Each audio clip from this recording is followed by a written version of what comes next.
barra aqui em cima, onde ele passou um instante muito pequeno de tempo. A velocidade aqui vai ser um círculo. Sim. Vai ser a velocidade para cá, velocidade para cá. Aí você vai encontrar aqui embaixo, mas vai encontrar. Certo? Deu para visualizar mais ou menos? Não deu, uma caixa que não deu para visualizar. Não. Peraí.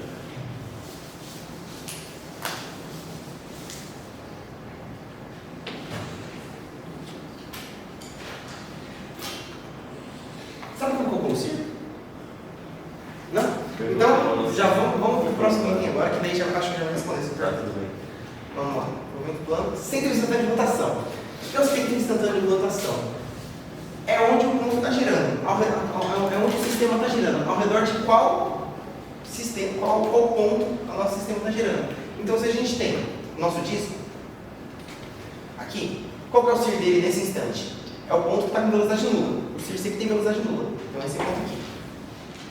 Qual que é nesse outro exemplo aqui? Qual que é o CIR? Esse aqui embaixo. É a velocidade nula. E bom, aqui tem um macete para a gente sempre encontrar onde fica o círculo. A gente traça as perpendiculares das velocidades, vai ser duas retas, onde essas velocidades se encontrarem, vai ser o círculo, a centro instantâneo de rotação. E isso, olha como isso acontece aqui, ó. A velocidade vai ser para cá, sempre perpendicular, sempre perpendicular, sempre perpendicular. No final, se a gente tiver um exemplo qualquer, por exemplo, como que a gente vai calcular o círculo nesse exercício aqui?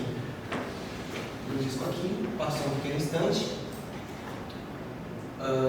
A gente já sabe que é um disco, certo? Sim. Se é um disco que está em contato com o chão, esse ponto tem velocidade zero. Então a gente quer encontrar o CIR da barra. A gente já achou do disco, que aqui embaixo não achou da barra. A gente tem que a velocidade para cá, no fundo vertical, se não exagerado. A gente tem que a velocidade para cá, porque ele está sempre em contato com o chão, está sendo arrastado.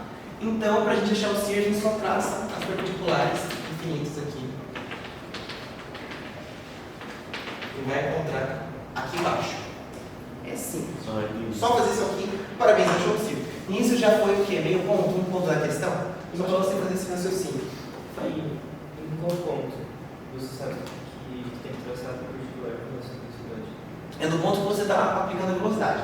Por exemplo, você vai ter um sistema em que você vai sempre conhecer pelo menos duas velocidades em qualquer ponto. Em algum exercício você sempre vai ter que saber duas velocidades do seu corpo. Tendo essas duas velocidades, você vai traçar as perpendiculares. Nesses dois exemplos aqui, por exemplo, olha essa barra aqui. Como um sistema mais complicadinho. Mas olha o que está acontecendo aqui. Dá para ver todo mundo? Tem o disco aqui embaixo, o disco está rodando com velocidade ômega. E ele tá, esse exercício ele fala que o disco não tem espelhamento. Então o disco gira para cá, ele empurra a barra. Empurrou a barra, esse ponto B acompanha junto. Então a gente tem. Já está até velocidade aqui. A gente tem a barra B com uma velocidade para cá. E o que está acontecendo aqui? Aqui tem contato com a parede esse ponto. Então a todo instante a velocidade nunca vai entrar para cá, vem para cá. Porque senão estaria ou descolando ou estaria entrando na parede. Então, se a gente já sabe a velocidade para cá, já sabe a velocidade para cá, consegue achar o CIR. E uma vantagem disso aqui é que a gente não precisa nem achar qual sentido, se é para lá ou se é para cá.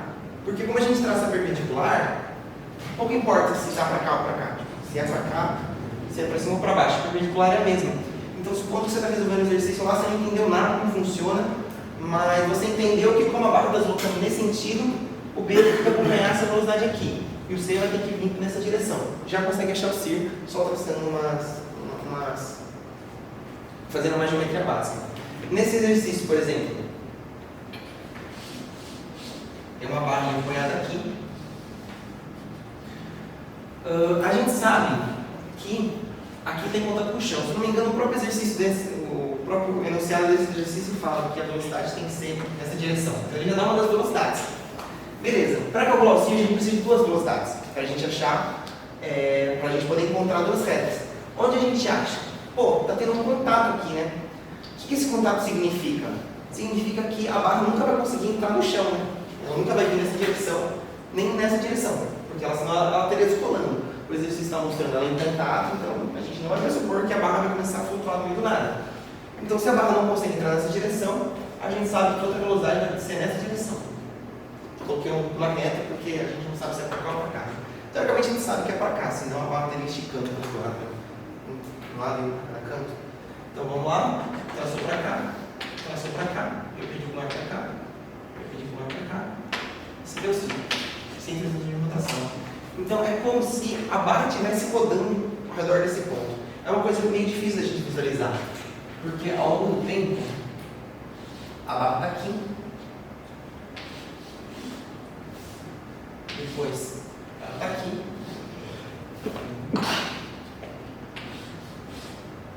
Depois ela está aqui no tipo. Ela está desentortando. E esse movimento é análogo como se a gente só observasse a barra girando ao redor desse ponto. Mas é um ponto teórico e que tem a validade, que tem a propriedade de ter sempre a velocidade nula. Então, quando a gente faz as expressões de campo de velocidade, se a gente faz esse campo de velocidade em relação ao CIR, a gente já sabe que esse termo que termina o que é zero, né? É um atalho nosso. E a gente pode utilizar o próprio CIR para poder fazer algum campo de velocidade, achar uma rotação, enfim, de um jeito. Ele pode repetir o CIR se for 3D? O desenho, não 2D? Exatamente. Se a gente vai falando com o desenho 3D, ele vai ter isso aqui, eixo helicoidal instantâneo. O CIR é um negócio para 2D, né? Porque é como se, no exemplo do disco, o disco está girando acima, ele está com essa velocidade. O eixo helicoidal instantâneo, ele tem um conceito mais difícil de ser compreendido, eu, inclusive, coloquei exercício para calcular ele. O que ele significa? Se você tem um corpo no 3D fazendo um movimento maluco, o eixo helicoidal instantâneo, ou seja, naquele instantâneo movimento, dadas aquelas velocidades, qual que é o ponto que liga que tem as mínimas velocidades? Quando a gente calculou o CIR, a gente trabalhava com velocidade nula. Mas o ponto que o disco está fazendo esse movimento, ele está indo para frente também. Algum ponto vai ter velocidade nula? Não, né? Porque ele vai estar ou girando ou pelo menos indo para frente. Cada um vai ter uma componente. Então vai ter um negócio chamado eixo helicoidal instantâneo. Um exemplo que eu acho bom de entender é, por exemplo, um cilindro. E tem um ponto aqui. Esse cilindro está rodando com rotação M, ele está vindo com uma velocidade que veio para cá. Então cada pontinho da velocidade veio para cá e está rodando. Qual vai ser o eixo helicoidal instantâneo dele? Vai ser o ponto que vai juntar todas as mínimas velocidades. No final vai ser esse ponto aqui, ó. Porque em qualquer... vai passar pelo centro aqui. Vai passar pelo centro. Então qualquer ponto que a gente pegar desse cilindro vai ter pelo menos uma componente da velocidade da rotação mais a da translação. Porque quando o corpo translada, todos os pontos têm a mesma velocidade. Só que ele está rodando. Então, conforme você se afasta, vai ter uma componente devido à rotação que vai ser maior ainda. Vai ser cada vez maior. Por isso que a gente trabalha com esse eixo helicoidal instantâneo, que vai ser o ponto que vai unir todas as mínimas velocidades. Lá no centro do cilindro, ele vai estar girando e indo para frente. No centro do cilindro não vai ter componente de rotação. Vai ter só a componente de translação. Mas é o que passa o eixo que passa pelo centro e no meio do comprimento também? Ou qualquer ponto no eixo? Não, tem que ser exatamente no meio. Pega do meio aqui, sempre do meio, exatamente no meio.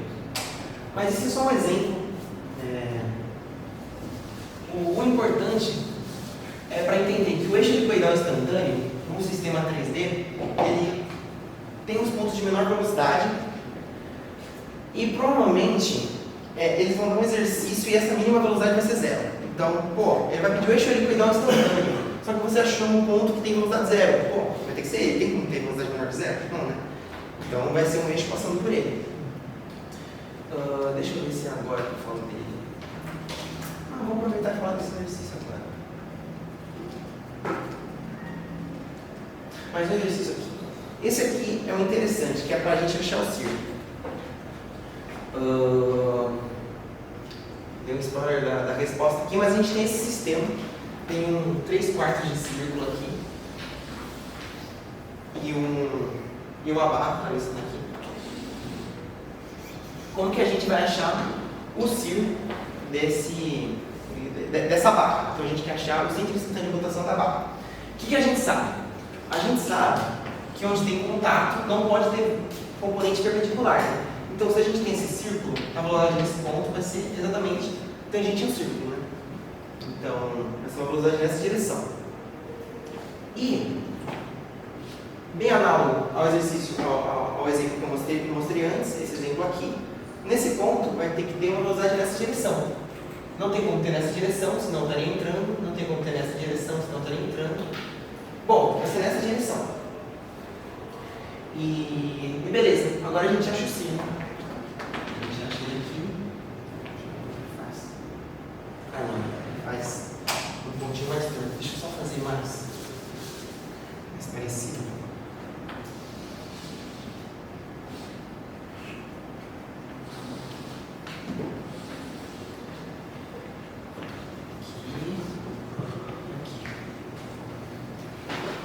Beleza, então a gente vai traçar as perpendiculares e vai ser esse ponto aqui, mas pô, onde que deve esse ponto? Perdido no meio do nada. Essa velocidade aqui, ela é tangencial ao disco, certo? Diga. Eu acho que eu entendi direito a lógica que você fez da direção das velocidades. Dessa velocidade? Das duas, Das né? duas? Eu confundo. Tá, de novo.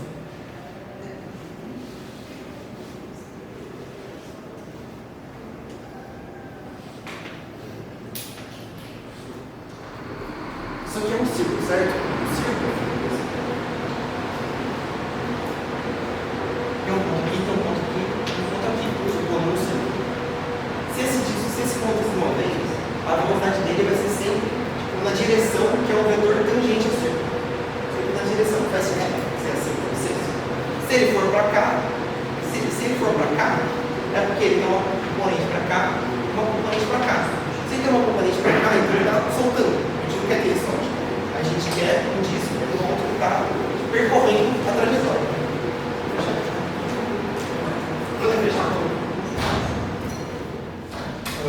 Então a gente quer uma velocidade que está tangente à trajetória, para ele não soltar. E é isso que a gente faz aqui. A gente sabe que a velocidade tem que ser exata. Esse ponto está coincidindo com a parede. Então, como esse ponto está fazendo esse movimento, ele está tangente, então a velocidade dele vai ser para cá. Ixi, o seu. Morreu.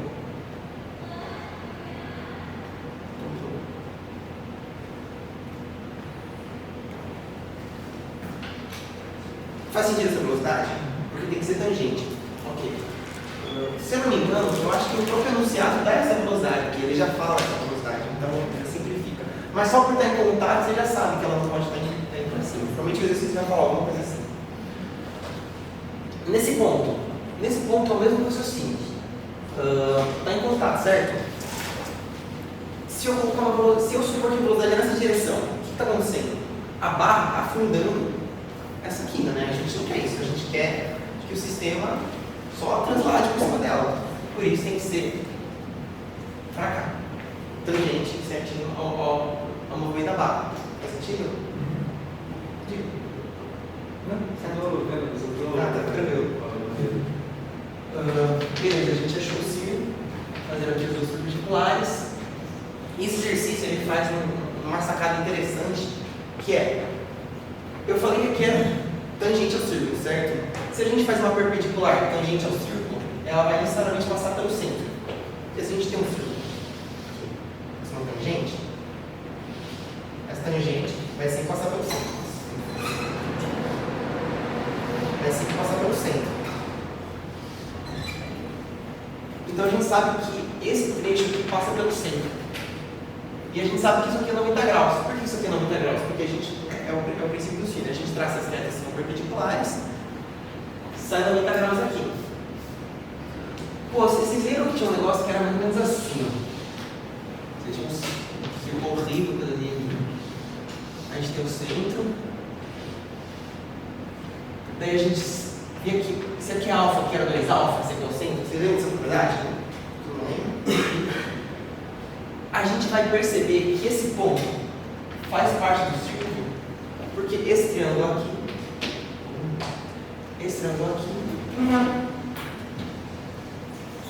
é um desse negócio aqui, sendo que aqui é 180 graus e aqui é 90 graus.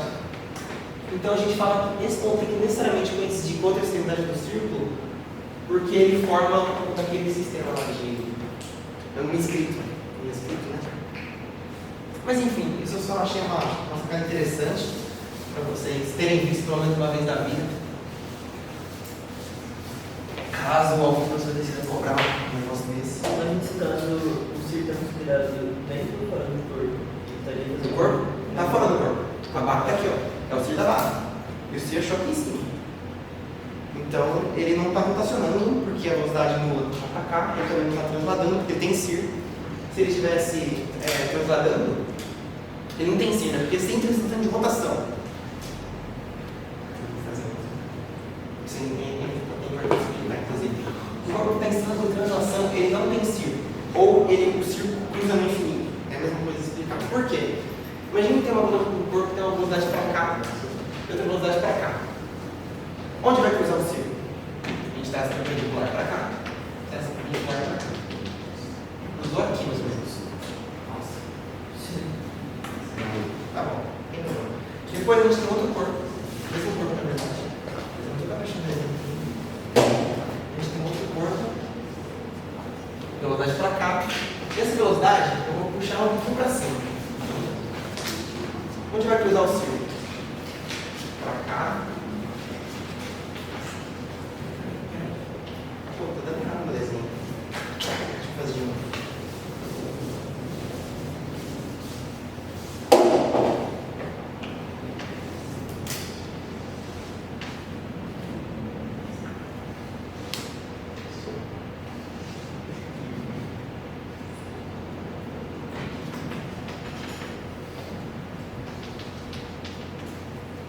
Pronto, agora foi. Tem uma barra, calculei o CIR. Achei o CIR fazendo as perpendiculares da velocidade. O CIR deu aqui. Agora, supondo que eu peguei essa velocidade e puxei ela para cá, na verdade. Se eu puxar ela para cá, o que vai acontecer? Essa tangente vai vir mais para baixo. Mais para baixo.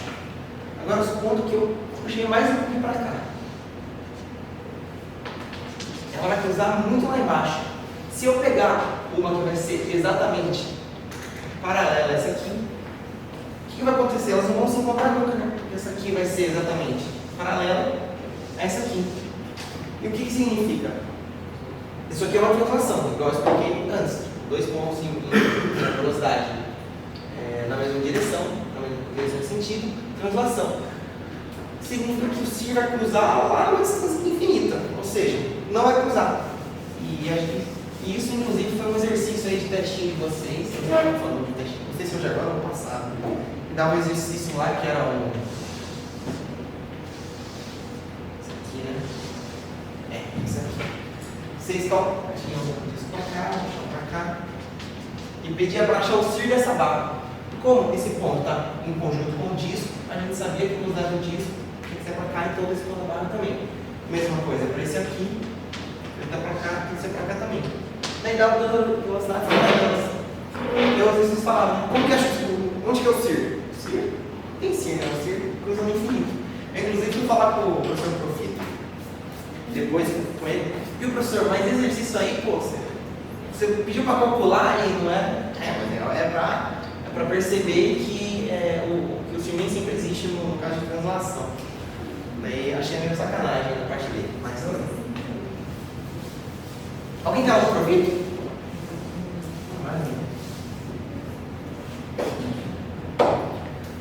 Certo, mais uma dúvida nesse ponto aqui, gente? Beleza? Vamos lá. Esse exercício que eu vou resolver, eu acho que eu vou resolver.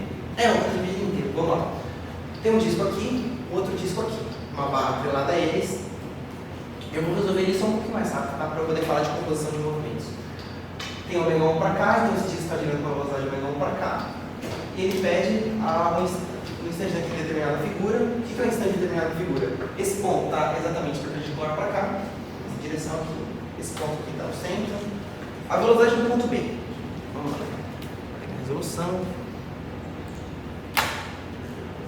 Composição. Esse aqui. Gente, perdoe minha letrinha. Eu juro que ela melhorou bastante. Tá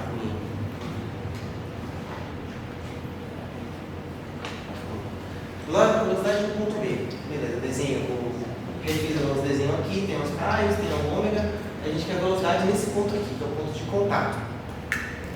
O que a gente sabe do disco? A primeira coisa que a gente sabe desse disco é que aqui no centro não, no chão, é zero. Porque é o simples da limitação de um disco que não tem escorregamento. Falou, né? Sem escorregar, rolou sem escorregar. Ou seja, o contato no chão, a velocidade é zero. Ou seja, o zero aqui embaixo é o centro de limitação.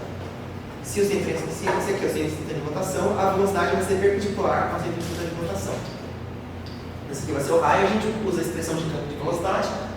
Eu não escrevi signo, mas aqui, ó, velocidade em B é igual a velocidade no círculo, que é zero, mais ômega, que é a rotação do disco, produto vetorial com B menos C, B menos o círculo. Se a gente fizer uma continha rápida, vai dar menos R na direção I aqui, e J na posição para cima, dá esse vetorzinho aqui, calculou, fez o produto vetorial, VB vai dar essa expressão aqui, vai dar um vetor que é para baixo, né? Menos para cá, menos para cá. VB.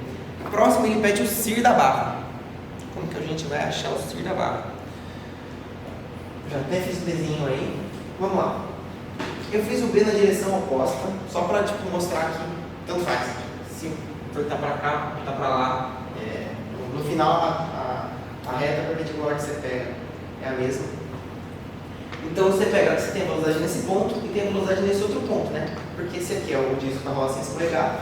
A gente volta naquele nosso perfil de velocidades, como eu mostrei lá atrás. É, velocidade para cá, velocidade para cá. Então, por centro vai ter uma velocidade nessa direção também. Nessa direção para cá, nessa direção para cá, perpendicular, perpendicular. Isso vai ser aqui em cima. E, se a gente reparar, esse vetor aqui, R, esse nosso vetor R, ele está I mais J, só que é 45 graus, né? Aqui, ó. É um triângulo isósceles, isso aqui vai ser 90, aqui é 45 e 45. Isso aqui é 45. A gente sabe. Isso aqui é 45, a gente sabe que esse ângulo vai ser 45, aqui é 90 graus, aqui vai ser 45, aqui vai ser outro triângulo isósceles, aqui vai ser L, aqui em cima vai ter que ser L também, por consequência. Então, e aí a gente consegue achar um ponto de fim, né? Ele vai ter L nessa direção, para cima desse ponto aqui. Ele dá o raio também, o raio é L. E a gente achou até inclusive a posição do círculo, só por um pouquinho de trigonometria. Certo? Nenhuma dúvida? Depois ele pede, o que ele pede mais? Aqui, o vetor velocidade angular da barra AB. Beleza. Como que a gente vai achar a rotação da barra AB? Se a gente tem a velocidade nesse ponto e a velocidade nesse ponto, a barra é um corpo rígido, a gente usa a expressão do corpo rígido, VB igual a VA mais ômega, produto vetorial, B menos A. A gente consegue usar essa expressãozinha aqui, tem o B, tem isso aqui, acho o ômega. Como o nosso sistema é 2D, tudo está bonitinho 2D, a rotação do disco vai ser na perpendicular do plano. Então vai ser exatamente na direção K. Então eu posso até falar que o ômega da barra que eu não conheço vai ser o ômega que eu não conheço na direção K. Até porque a barra vai sempre rotacionar nessa direção, ela não vai rotacionar nessa direção. Então vai ser sempre algum vetor na direção que é perpendicular à rotação. Então VB, VC, fiz de outro jeito. Eu fiz pegando o campo de velocidades do B em relação ao próprio círculo. E já saiu inclusive isso aqui, VB, VC igual a zero, é a rotação da barra, B menos círculo.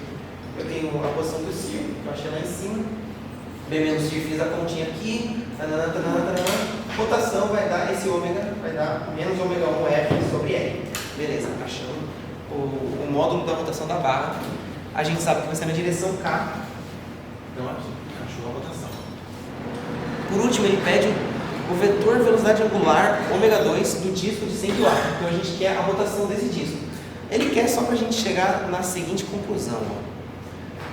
Olha como acontece. Vamos calcular aqui. Bom, a gente tem o disco aqui em cima. Esse disco aqui, a gente sabe que ele está rolando, nessa direção. a gente sabe a velocidade nesse ponto, certo? Então, se a gente sabe a velocidade nesse ponto, mais uma vez, aqui a velocidade é zero, aqui é 90 graus. A gente tem esse vetor, tem essa velocidade, sabe que a velocidade aqui é zero, só usar campo de velocidade relacionando esse ponto com esse ponto. Relacionando esses dois pontos, a gente chega na seguinte expressão. Aqui também, sem saber o nosso outro ômega, a gente acha que o VA, o nosso VA a gente tem, o ômega RI, a gente acha o nosso ômega em função do ômega 1 ali em cima, achou o VA. Deixa eu ver o VA, hein? Ah, não, fiz isso para calcular o VA. Ah, não, é besteira. Tem que achar a primeira velocidade A, que a gente não achou ela antes. E daí eu fiz o campo de velocidade dessa velocidade aqui, lá na direção errada, inclusive, né? Eu fiz tudo na direção errada. Tem que ser um vetor para cá. Eu sei que a velocidade de um CIR é zero, eu sei esse vetor, sei a rotação da barra, que eu calculei no item anterior, achei a velocidade em A, por essa conta aqui. Velocidade em A, velocidade de um CIR, mais rotação da barra, A menos 5. Achei a velocidade em A. Daí que eu fiz a segunda parte, né, que relacionou aqui com aqui. Eu achei a velocidade em A, sei que a velocidade aqui é zero, sei esse vetor, só achar a rotação. Mas, não pergunta só. Diga. Se for VA, tem como ter o movimento ali no caso. Eu desenhei na direção errada. Sim, não estica, não estica aí. Como?